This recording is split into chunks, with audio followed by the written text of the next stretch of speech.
Commence. Bonjour à tous et bonjour à toutes.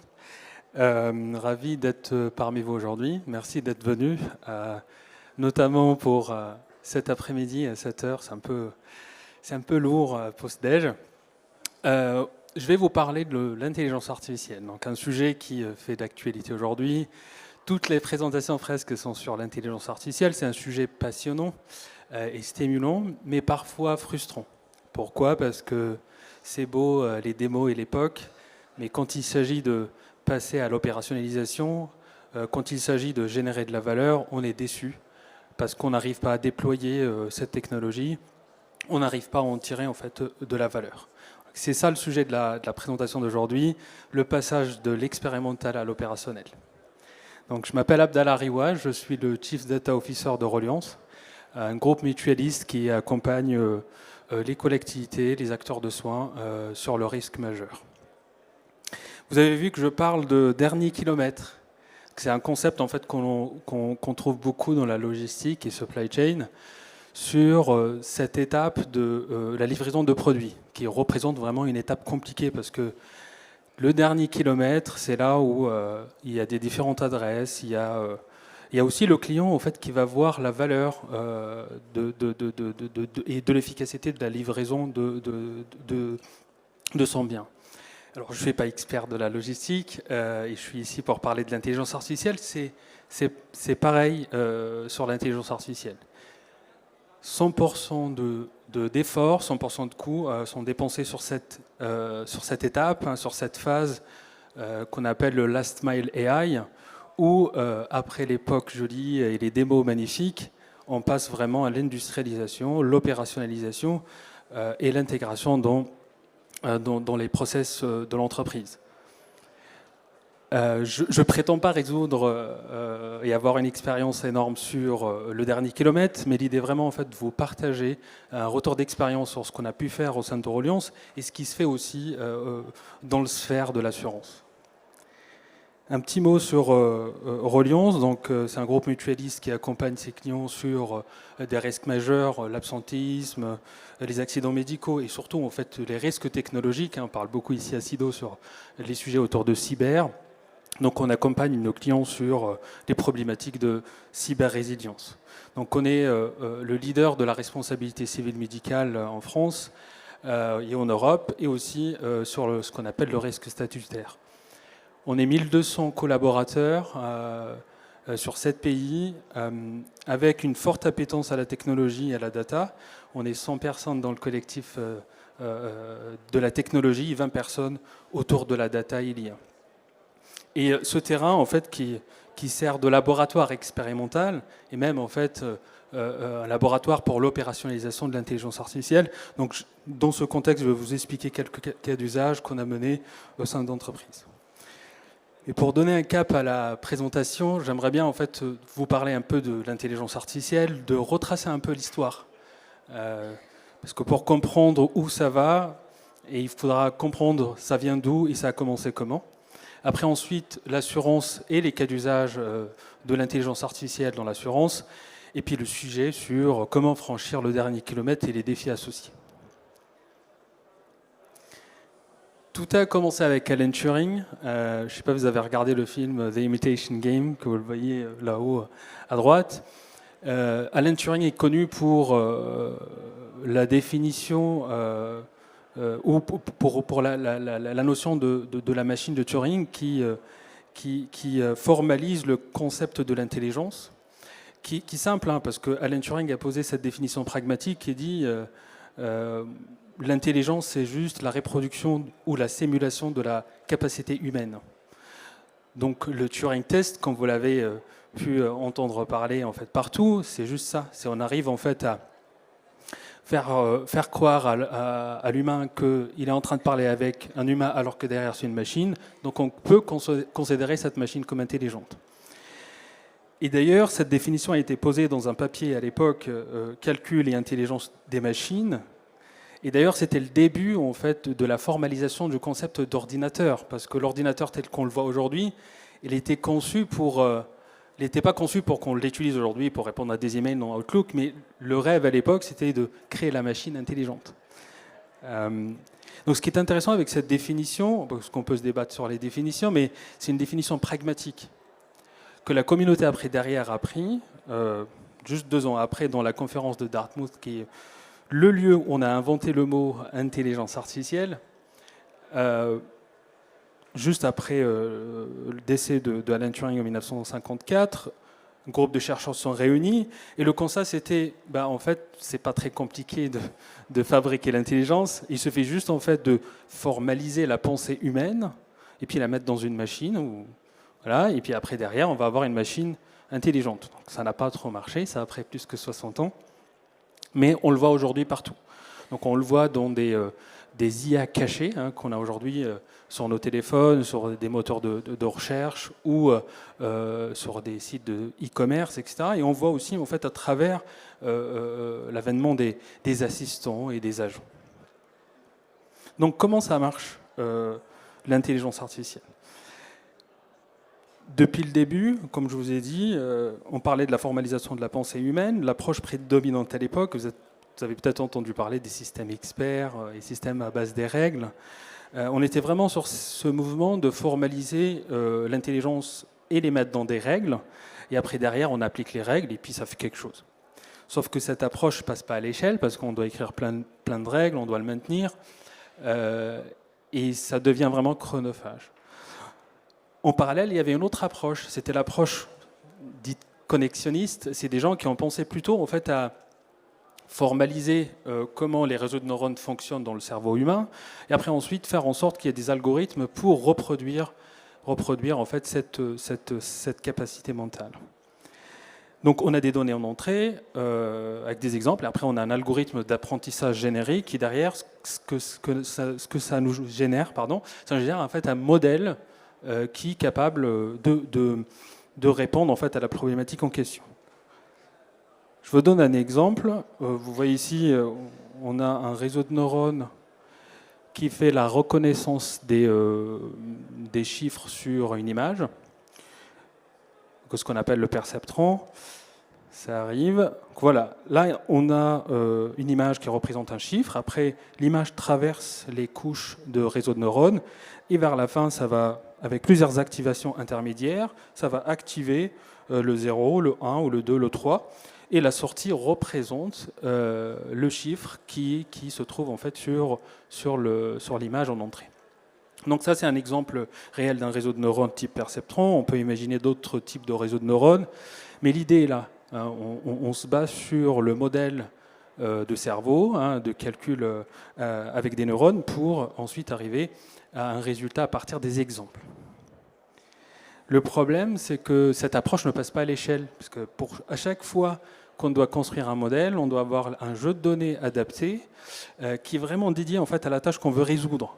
Donc la reconnaissance des plaques d'immatriculation, j'ai besoin d'un modèle juste spécialisé pour ça, et puis je l'entraîne et ensuite je continue en fait à l'améliorer.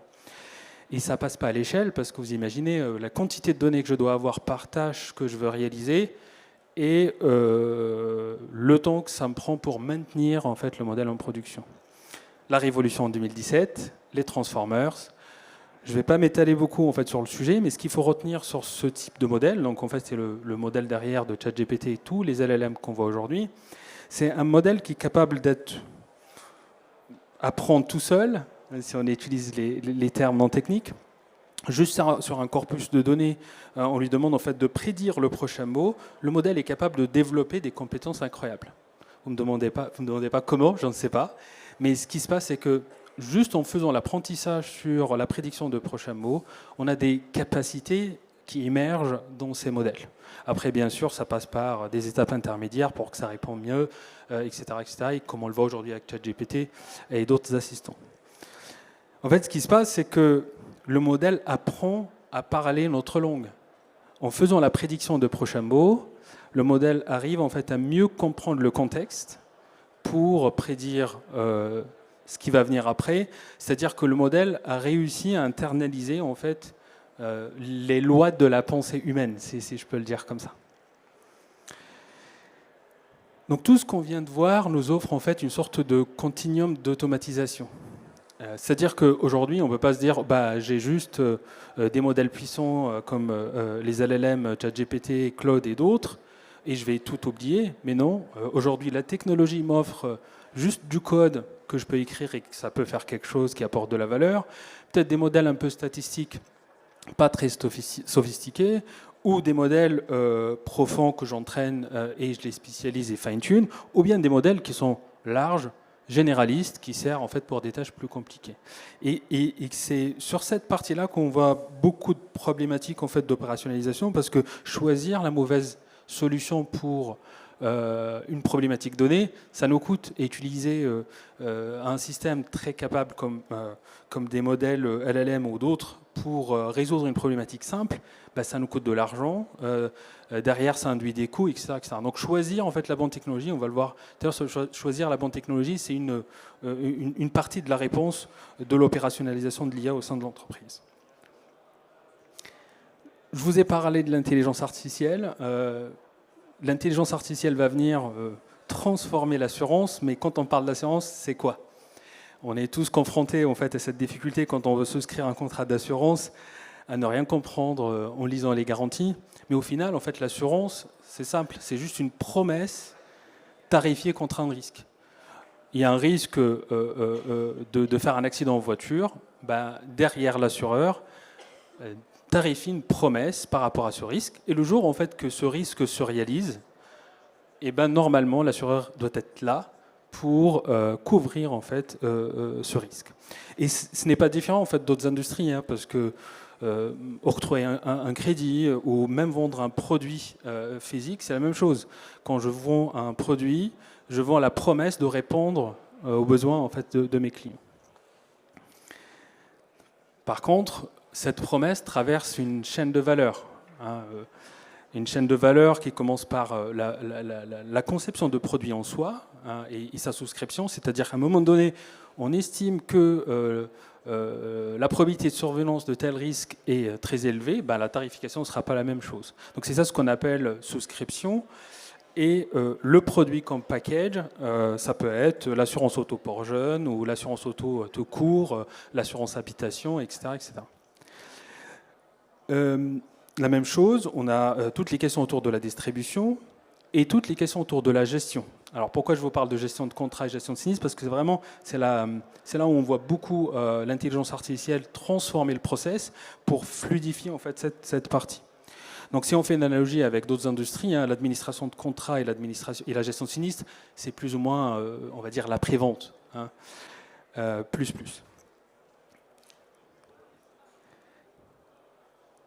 Pour simplifier, cette chaîne de valeur, on peut la voir sur 3 dimensions. Donc on a tout ce qui relève de la promesse, donc l'offre, tout ce qui relève du process, donc pour modifier le contrat, pour livrer la protection en gestion de sinistre, et la proximité qui représente la distribution et la relation client. Et sur ces 3 dimensions qu'on va voir, l'intelligence artificielle va venir complètement transformer l'assurance. Mais avant de vous donner quelques exemples des cas d'usage, pourquoi l'assurance est un terrain propice? Alors, la question, c'est pas l'assurance, c'est le terrain favori en fait de l'intelligence artificielle, mais c'est plutôt parce qu'il y a deux éléments en fait qui font que ce terrain est favorable. L'assurance, en fait, c'est un secteur de données. On ne peut pas tarifier un risque si on n'a pas de données. Donc dans l'assurance, on a beaucoup de données, et l'intelligence artificielle, quand on a de la data, ça marche très bien parce que derrière, on peut customiser, personnaliser, entraîner. Et aussi le deuxième, au contraire de ce que l'on peut penser, il y a des process standardisés dans la gestion de sinistres et de contrats. Et quand on a un process qui est formalisé, on peut savoir les bouts qui vont bien, les bouts qui ne vont pas, qu'est-ce que je peux automatiser, qu'est-ce que je peux ne pas automatiser. Et donc avec ces deux ingrédients, peu importe est-ce que c'est l'assurance ou pas, l'IA va venir apporter énormément de valeur. Pour vous donner quelques exemples sur la partie promesse et proximité, alors ce qu'il faut savoir, c'est les deux sujets où on trouve énormément d'innovation dans l'assurance, hein, parce qu'on essaie de transformer le produit, on essaie de transformer même la relation client. Donc là, je vais me limiter juste à 2 exemples réels, pas chez Reliance, hein, c'est ailleurs. Mais après, vous pouvez trouver énormément d'exemples sur Internet. Sur la partie produit, donc la tarification habitation, vous savez, vous souscrivez un contrat d'habitation. Le process normal, c'est voilà, estimer le risque en regardant où vous habitez avec quelques informations. De temps en temps, vous remplissez des questionnaires, etc. Là, on est sur un autre niveau de tarification de risque. On est sur l'imagerie avec Google qui va venir prendre des photos de la maison. Et après, ensuite, derrière, on fait passer ça pas dans des LLM multimodaux, mais plutôt en fait dans des modèles spécialisés de traitement d'images de type masque CNN et compagnie. Et derrière, ce qu'on va faire, on va extraire des informations importantes sur la localisation de la maison. Et l'idée derrière, c'est de passer toutes ces informations contextuelles à un moteur à base de règles qui va dire le risque est élevé ou pas. Et derrière, donner des recommandations pour réduire la prime et aussi tarifier le risque associé en fait à cette maison. Alors j'ai fait exprès de parler des modèles CNN et des moteurs de règles parce que si on revient le continuum d'automatisation que je vous ai présenté tout à l'heure, là on n'est pas directement sur des modèles puissants, on est sur des modèles spécialisés qui servent exactement le cas d'usage qu'on essaie de cibler. Donc ici, un moteur de règles, ça suffit parce que j'ai les informations qui vont me permettre de dire si l'arbre est juste à côté de la maison, il y a un problème parce que si à un moment donné l'arbre tombe en fait sur la maison, derrière il y aura des dégâts. Sur la partie proximité, on est plus sur la relation client, où on est ici encore une fois avec une orchestration des plusieurs modèles qui vont venir récupérer de l'audio en streaming après l'appel téléphonique, qui passe par un modèle BERT fine-tuné, qui va détecter des émotions et envoyer ces informations au temps réel au superviseur pour savoir est-ce qu'il y a une dérive dans la communication, est-ce qu'il y a une escalation et qu'un autre opérateur doit prendre le relais. Et ici, on a des enjeux de latence, c'est-à-dire que je ne peux pas me permettre d'avoir un modèle qui va me dire que les émotions de l'assuré sont rouges et que ça s'est passé il y a 10 minutes parce que le modèle il tournait, et il n'a pas réussi à donner les résultats rapidement. Donc encore une fois, ici on voit en fait choisir la bonne technologie respecte les contraintes qu'on s'est imposées par rapport au cas d'usage. Les deux dimensions, c'est des cas d'usage cool, hein, donc c'est des cas d'usage sexy, on les voit souvent. Il y a énormément de cas d'usage, surtout en fait sur ce qu'on appelle les accidents de travail, etc. Mais il y a une autre dimension en fait des cas d'usage qu'on ne voit pas beaucoup, hein, sur tout ce qui relève de process. Donc c'est quoi le lien avec le SHLEP problème? C'est une expression qui est beaucoup utilisée aux États-Unis, hein, dans le sphère des startups. Un SHLEP problème, c'est un problème qui n'est pas sexy, on n'a pas envie de le résoudre parce que voilà, c'est chiant, entre parenthèses. Mais le problème, c'est que dans ce genre de problèmes, il y a énormément de valeur. Et un de ces problèmes, c'est les données non structurées. Les données non structurées, c'est une source énorme de SHLEP problème. Pourquoi? Parce que c'est les documents qu'on reçoit en tant qu'assureur, qu'on doit remplir à la main, qu'on doit extraire la date de naissance, le lieu, des décisions de justice qu'on doit lire entièrement et après, derrière, extraire de l'information, etc., etc. Donc je vais vous donner quelques exemples sur ce qu'on fait chez nous, hein, sur cette partie-là de l'automatisation de process, parce que sans traitement de données non structurées, donc si on ne se dote pas des technologies de traitement des documents, on ne peut pas automatiser le process. Un exemple qu'on fait chez nous, c'est la lecture automatique des décisions de justice. Je ne sais pas si vous avez eu l'occasion de lire une décision de justice, c'est très très compliqué. Rien que le jargon, c'est un peu compliqué. Et c'est long, hein, c'est 30-40 pages. Et de temps en temps, en fait, dans le cadre de la gestion de la responsabilité civile médicale, on est amené en fait à se retrouver en contentieux. Donc nos gestionnaires ont besoin d'extraire quelques informations à partir de ces décisions de justice pour exécuter le jugement et savoir, par exemple, il y avait tel préjudice, donc du coup, je dois indemniser à la hauteur de 20 000 euros, 30 000 euros, etc. Et ce qu'on a développé, c'est un système qui est capable de prendre la décision de justice, récupérer les sections, les bouts en fait, de décision de justice pertinentes à l'extraction qu'on veut faire, et puis derrière, extraire toutes ces informations. Et derrière, on a un passage à l'exécution rapide, et voire même aussi une benchmark juridique.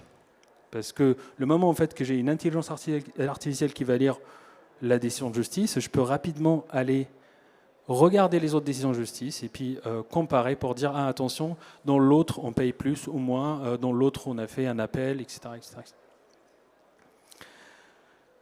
Un autre cas d'usage, c'est l'extraction et traitement automatique des bulletins de salaire. Vous savez, les bulletins de salaire changent de format par fournisseur et c'est un peu compliqué même à les lire. Et puis d'ailleurs, je crois qu'il y a une loi qui va sur un projet de loi pour les simplifier. Donc avec l'intelligence artificielle, des modèles derrière, je vais revenir sur, sur les modèles utilisés et la technologie derrière, on va venir lire le bulletin de salaire, extraire les informations importantes pour derrière enclencher le processus d'indemnisation, et puis le gestionnaire va juste appuyer en fait sur le bouton pour derrière passer l'ordre de paiement, etc., etc. Pareil pour la lecture automatisée des devis. Aujourd'hui, quand vous avez des devis de soins, par exemple dentaires ou autres, vous envoyez en fait à votre assureur. Il y en a des assureurs qui le font avec l'intelligence artificielle, il y en a d'autres qui ne le font pas. Mais c'est beaucoup utilisé. On prend en fait le devis, on va le lire, on va regarder les actes, ce qu'on appelle les actes CCAM. Et après ensuite, je regarde qu'est-ce qui reste à charge ou pas. Tout ça proposé en fait derrière au gestionnaire. Le gestionnaire approuve l'envoi ou pas du devis. Tout ça s'appuie sur une sorte de pipeline ou des standards technologiques en fait, qu'on ne trouve pas partout. Hein. Tout ce qui relève de l'ossérisation et reconnaissance de texte, parce qu'on est confronté en fait, à des documents qui sont peut-être scannés à travers, de temps en temps pas ossérisés, c'est-à-dire qu'on ne peut pas copier, de temps en temps manuscrites, etc. Donc on a cette étape de l'ossérisation et reconnaissance des textes imprimés, l'analyse de la mise en page avec des images, tout ce qui relève aussi de la segmentation. Hein, comme je vous ai dit tout à l'heure, en fait, avec une décision de justice, je n'ai pas besoin de tout lire, mais je peux lire juste en fait, des bouts que l'algorithme estime en fait, importants pour la tâche d'extraction en question. Et tout ça, on peut le faire soit avec des modèles spécialisés pour respecter quelques contraintes opérationnelles, ou bien on peut utiliser des modèles de langage assez généralistes comme les modèles Mistral large, Llama 4 ou GPT-4. Parce que ces modèles, ils ont des capacités et des compétences diverses en matière de lecture d'images, hein, donc la reconnaissance visuelle et aussi en fait textuelle.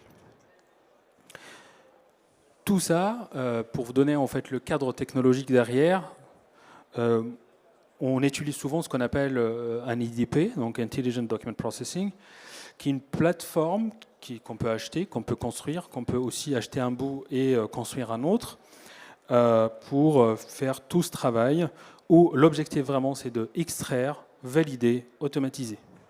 Et ça s'applique partout, pas que dans l'assurance. Le moment où en fait, j'ai un process où j'ai des documents, je peux m'appuyer en fait sur cette technologie. Après, c'est pas une technologie clé en main, c'est-à-dire derrière il faut paramétrer, il faut entraîner, il faut fine-tuner. Je peux automatiser mes process grâce à ce traitement intelligent des documents. Donc tout ça va dans le sens où ce qu'on essaye de faire avec l'intelligence artificielle, c'est de rendre la promesse plus juste, hein, comme on a vu tout à l'heure avec la tarification, la proximité plus humaine et le process plus fluide. Ce n'est pas un slide de marketing, hein, parce que j'y crois vraiment.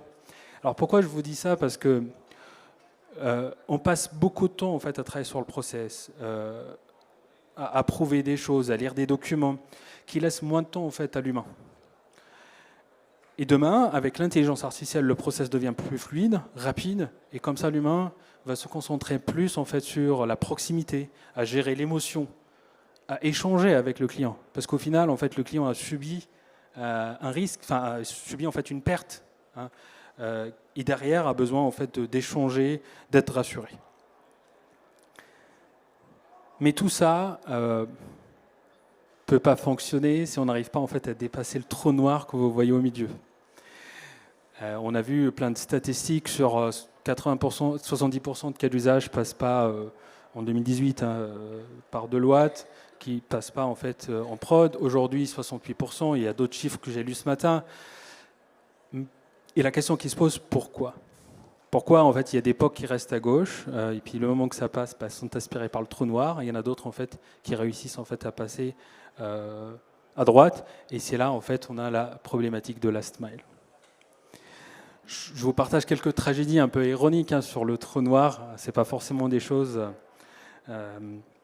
qui sont arrivées en fait à Rognons, mais plutôt en fait dans l'écosystème. On voit le déploiement des assistants qui sont conçus pour des process idéaux, ou bien des chatbots qui coûtent 10 € la conversation, ou bien en fait un assistant client qui parle une autre langue que le client.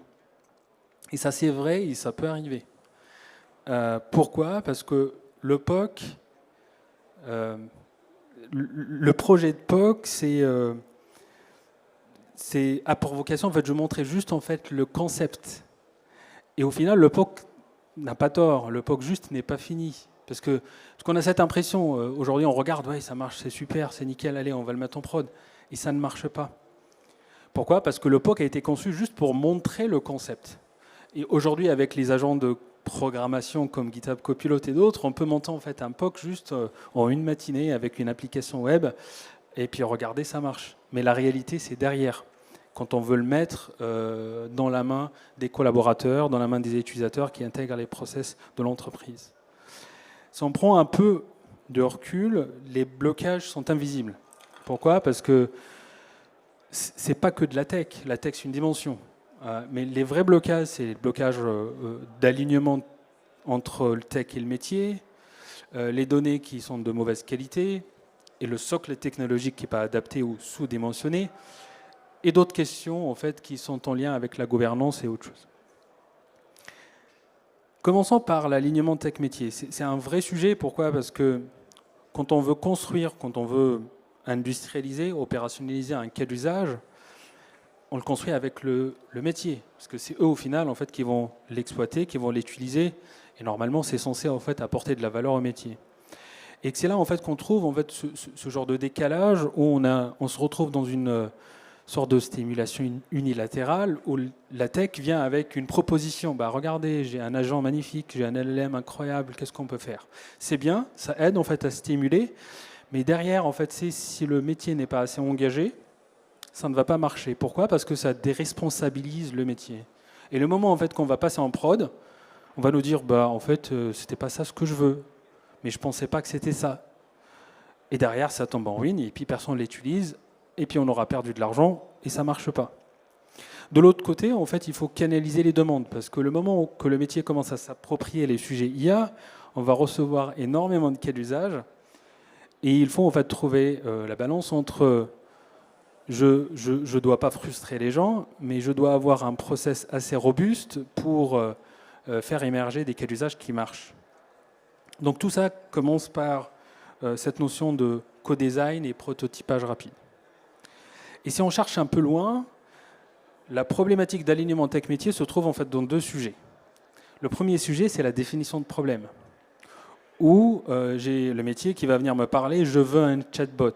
Au lieu de me dire ce que je veux réduire, ou je veux résoudre le problème de mes gestionnaires passent 30% à réécrire ou à rédiger ou à comprendre les emails. La problématique qu'on trouve en fait autour de ce sujet, c'est que l'espace des problèmes est assez vaste et il faut vraiment converger vers le problème qu'on veut résoudre et aussi visualiser comment le problème peut être résolu. Parce qu'il y a des problèmes qu'on ne peut pas résoudre. Une fois qu'on a défini le problème, il faut trouver la bonne solution. Et ça revient de ce que je vous ai expliqué tout à l'heure sur le continuum d'automatisation. On peut trouver une part de responsabilité côté tech, on est plutôt dans le hype, disant que oui, tu veux trouver une solution à tes problématiques de rédaction d'email, j'ai un agent magnifique qui peut faire ça. Alors que ce n'est pas ça le sujet. Le sujet, c'est de savoir choisir la technologie qui est vraiment adaptée en fait, aux contraintes qu'on a par rapport aux problèmes posés. Donc la solution pertinente se trouve entre la définition d'un problème précis et le choix d'une technologie adaptée sous les contraintes imposées, des contraintes RGPD et même des contraintes de frugalité, comme on a vu tout à l'heure. Tout ça, en fait, on trouve la solution pertinente. Une fois qu'on a la solution pertinente, vous voyez, j'ai essayé de réinventer la roue, c'est magnifique, c'est carré, c'est incroyable, mais ça sert absolument à rien. Alors pourquoi je vous parle de ça? Parce que de temps en temps, on perd de temps à construire ce qui est déjà construit. Et donc cette décision de est-ce que j'achète ou je construis, c'est une décision stratégique parce que derrière, ça tire un ensemble des sujets. Et ce choix doit respecter un ensemble d'enjeux. Par exemple, est-ce que je veux me différencier et pérenniser la solution que je veux construire? Par exemple, si je construis un système qui est capable d'extraire d'informations à partir d'une décision de justice, est-ce que ça existe sur le marché ou pas? Est-ce que je veux l'acheter ou pas? Et si je ne veux pas l'acheter, pourquoi je le construis? Et généralement, on construit parce qu'on a envie en fait, de garder un avantage concurrentiel, on va dire. Pas juste sur la décision de justice, mais sur un ensemble en fait, des problèmes. On a envie en fait, de garder, de pérenniser la solution qu'on a développée.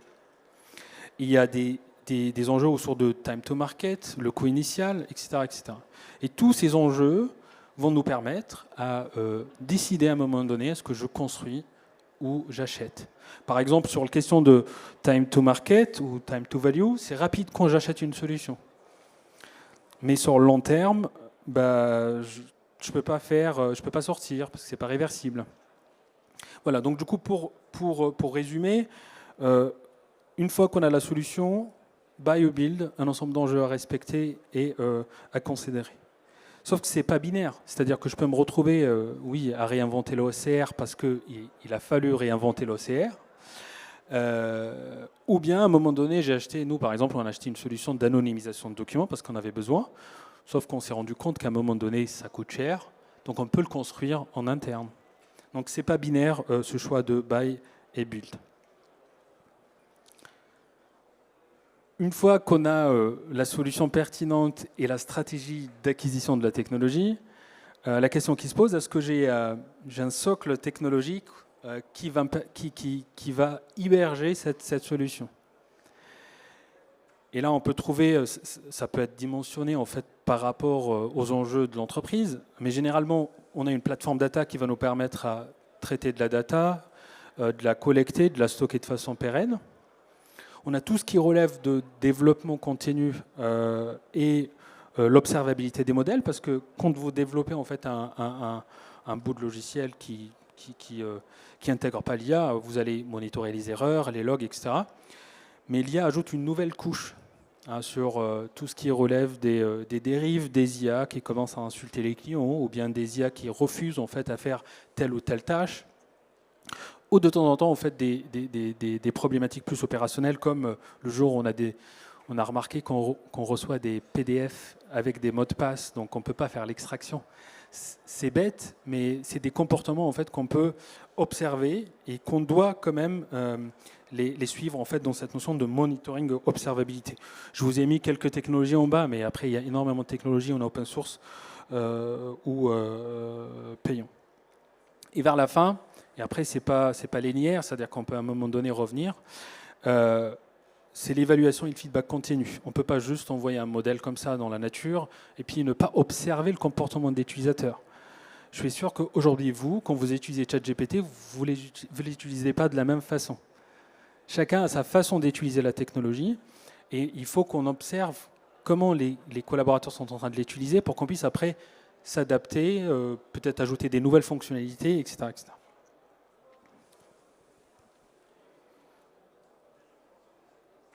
Une fois que la technologie est bien hébergée dans un socle technologique, la question de ROI en fait se pose. Et la question de ROI ne doit pas être laissée au hasard, au vibe check. Savoir, ah oui, c'est magnifique, ça marche bien parce qu'on pense que ça marche bien. Il faut avoir en fait un cadre de valeur bien précis qui dit, j'ai cadré mon cas d'usage, je l'ai mis en prod, j'observe. Et après, je tue vite. Si ça ne marche pas, je l'enlève.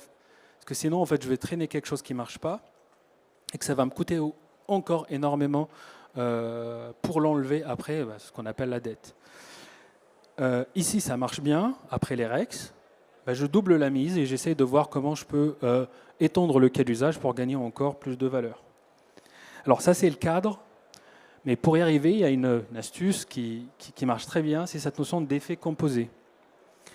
C'est-à-dire que quand je construis un cas d'usage, il ne faut pas choisir le prochain cas d'usage, il ne faut pas choisir un cas d'usage complètement orthogonal en fait, au premier cas d'usage. Pourquoi ? Parce qu'on va réinventer tous les modules, on va réinventer en fait, tout ce qu'on a développé pour l'autre, parce que c'est deux natures différentes. Donc il y a cette notion de land and expand, c'est-à-dire je commence par le traitement automatique des bulletins de salaire, je vais aller à un autre cas d'usage adjacent parce que je vais réutiliser presque 80% de socle que je développais. Ça va me faire en fait un time to value plus court, avec moins de dépenses, mais plus de valeur. Et comme ça, je continue. Sinon, en fait, on va se retrouver dans une logique séquentielle qui prend du temps, 4 mois, 6 mois, 4 mois, 6 mois, et on se retrouve à déployer 4 cas d'usage en 2-3 ans.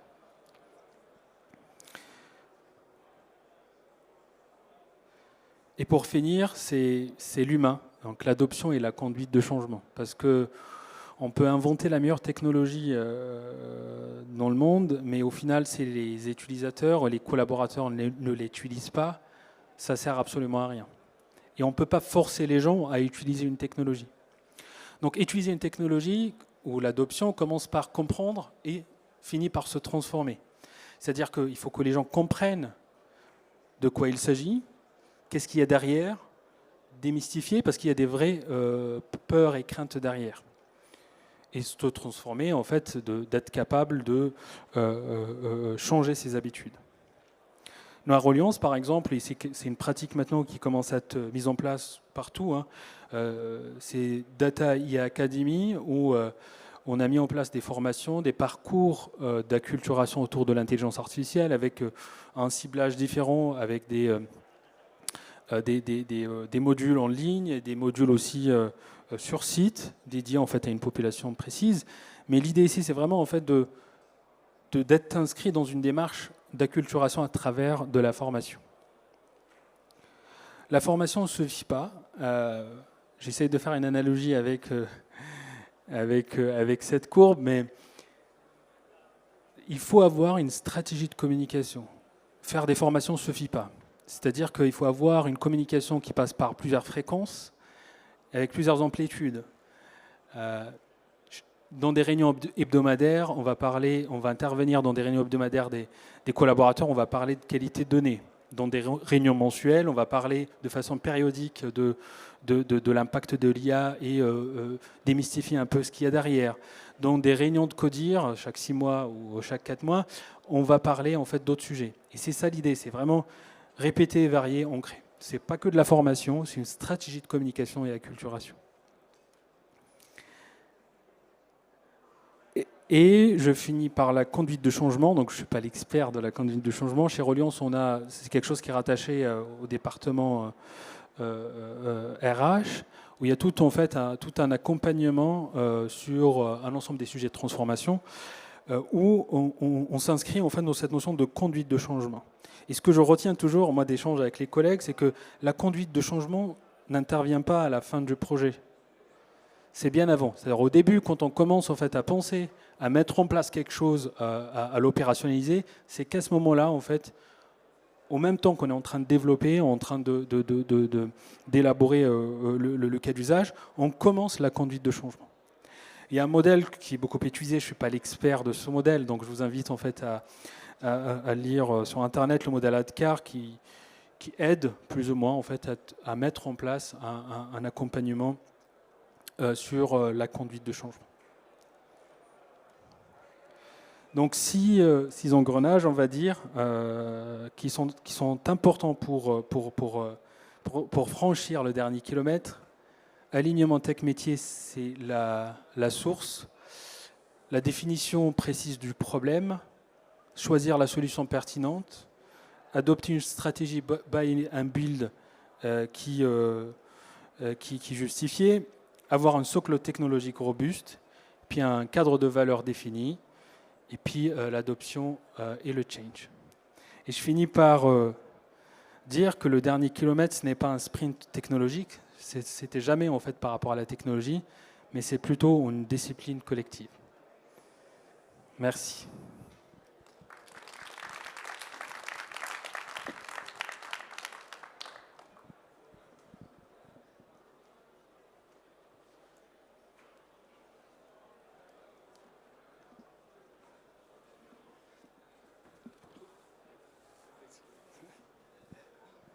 Je sais pas si ça marche. Je crois que ça marche. Oui, oui. Merci beaucoup. Est-ce que je peux faire un petit pas de côté? Comme vous êtes dans les assurances, j'ai entendu que c'était très, très utilisé dans l'actuariat. Donc, si peut-être tout le monde ne sait pas ce que c'est que l'actuariat, je vais vous laisser l'expliquer. Moi, je ne suis pas du tout dans ce domaine. Mais il paraît que c'est une vraie révolution, mais que personne n'en parle. Alors, je voulais avoir votre opinion. Oui, oui, c'est vrai. L'actuariat, c'est la science de tarification de risque, pour simplifier. Il n'y a pas d'actuaire ici. C'est vraiment la science de la tarification de risque. C'est sur la partie promesse, la partie produit et souscription, où les actuaires interviennent pour estimer combien ça coûterait ce risque. Et derrière, on parle de la prédiction, on parle des analyses statistiques. Donc l'IA vraiment révolutionne en fait cette partie-là. Donc ça rejoint bien la notion de la partie produit et souscription. Non, merci, mais j'aurais aimé avoir des commentaires un peu plus profonds de votre part. Bon, parce que c'est vraiment, il paraît que, mais personne n'en parle parce que c'est un peu hidden. On a mis le tapis dessus, alors que c'est actuellement dans les assurances, d'après ce qu'on m'a dit. Hein, je suis complètement un néophyte, mais c'est la partie la plus importante. Mais j'ai jamais entendu personne, et je pensais que vous l'aborderiez un peu. C'était un peu ma présence ici. Donc, si vous avez 2 minutes, nous développer un peu plus, et si ça intéresse l'audience aussi, de leur expliquer le pourquoi c'est si important. Merci, excusez-moi de je vais un peu prendre les troubles faits là. Non, il n'y a pas de problème. Alors, je suis pas actuaire, donc je peux pas parler au nom des actuaires, mais certainement, un actuaire fait quoi? Un actuaire prend de la data historique sur, prenons par exemple l'assurance auto. On prend la data par rapport le profil de conducteur, par rapport l'historique du conducteur, et on essaye d'estimer en fait un risque entre 0 et 100. Et ça, avant, on utilise des algorithmes, alors pour rentrer un peu dans le détail, ce qu'on appelle des GLM, des Generalized Linear Models, et des choses comme ça. Aujourd'hui, on peut continuer à les utiliser. Après, on peut innover sur la quantification de risque. C'est-à-dire qu'on peut utiliser des modèles qui sont capables d'aller chercher dans des données structurées comme on voit aujourd'hui, comme les actuaires ont l'habitude de le faire, et chercher aussi en fait des données non structurées pour apporter en fait une vision complémentaire sur la lecture de risque par rapport à la survenance d'accidents pour tel ou tel profil. Donc on peut imaginer des modèles de langage qui vont lire des textes, des rapports, qui vont être couplés avec des algorithmes de prédiction des scores, comme dans l'assurance habitation, et derrière donner un risque, une estimation de risque plus précise. Alors j'ai pas d'autres exemples et cas d'usage me viennent pas comme ça à l'esprit. Est-ce que je peux vous continuer, mais je ne veux pas ennuyer tout le monde. Ce qui est très important, c'est aux États-Unis le font sur les assurances de, par exemple, moi je suis une personne âgée, quand vous n'en seriez pas aperçu, j'ai eu telle ou telle maladie. Si je veux continuer à avoir une assurance aux États-Unis, bien sûr, toutes les assurances sont privées, c'est indexé là-dessus. Et ça a fait un scandale un peu. Même gens avaient accusé peut-être le gars qui avait été tué, l'assureur qui avait été tué parce qu'il exagérait beaucoup là-dessus. C'est-à-dire que c'est pas du tout dans notre modèle français. Hein. Sécurité sociale, peu importe l'âge, peu importe les maladies qu'on a eues avant, on est assuré par la sécurité sociale. Les mutuelles, c'est peut-être autre chose. Mais aux États-Unis, il paraît que ça pose un gros problème parce que les gens ont dit, bah, écoutez, monsieur, par exemple, on vous assure avec une... Parce que nous, on a l'habitude en France qu'il y a des franchises, mais aux États-Unis, c'est des plafonds, au contraire. Bah, écoutez, vous, on vous assure jusqu'à 100 000 euros, pas plus. Excusez-moi, hein, j'arrête parce que je crois que je suis un peu en dehors de la plaque. Merci. Après, effectivement, aujourd'hui, ces pratiques ne sont pas autorisées en France. On ne peut pas dire le profilage, d'une façon générale, sur des caractéristiques un peu, on va dire, ethniques ou autres, c'est pas autorisé dans l'IA Act et autres. Après, je ne suis pas expert d'assurance aux États-Unis, donc je peux pas me prononcer là-dessus. Il n'y a pas de souci. Merci.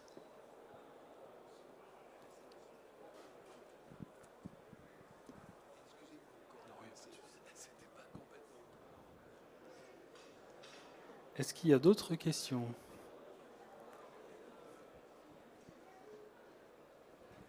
Peut-être un petit peu naïf, je n'ai pas assisté au début de votre présentation, donc j'ai peut-être raté des choses. Donc dans votre métier data, IA, vous avez expliqué un petit peu les principes, les technologies, etc. Comment dans une assurance, on englobe ça dans des process et des systèmes d'information qui sont pérennes et utilisés, donc passer de la science de l'IA et la science de la data et les problématiques traitées à des process, systèmes d'information. Comment on englobe ça? Une très bonne question parce que là, on parle vraiment de... Vous abordez en fait le sujet d'un angle méthodologie, approche. Et ce qu'on a toujours, alors moi sur mon périmètre, on a toujours voulu instaurer, c'est cette approche industrielle de la mise en place des modèles de machine learning, etc. en prod, en passant par des étapes. Donc on a la phase d'expérimentation, on va collecter les données, entraîner des modèles, les tester, après choisir le meilleur modèle. Et après, derrière, on essaye de ne pas être en rupture avec les pratiques SI, parce qu'on d'ailleurs on fait partie de département SI, où on englobe en fait ces modèles dans des services qu'on expose, et comme ça en fait on garde une sorte de modularité, donc des services web, qui sont exposés à des composants internes. Donc on les expose à travers des API, etc. Et comme ça communique en fait dans un cadre sécurisé. La même chose pour des LLM, la même chose en fait pour d'autres IA. Ça devient un peu plus complexe à orchestrer, mais on a toujours en fait cette approche de j'expérimente. Après ensuite, quand je passe en prod, je passe par quand même un process bien défini. Vous en êtes où chez Reliance là-dessus? Plusieurs modèles en prod, ça apporte de la valeur. On n'est pas non plus Microsoft des boîtes en fait de grande envergure, mais on met en prod en fait des modèles et ça marche. Et comme est aussi en fait le cas pour d'autres assureurs aussi d'ailleurs. S'il n'y a pas de questions, je vous remercie.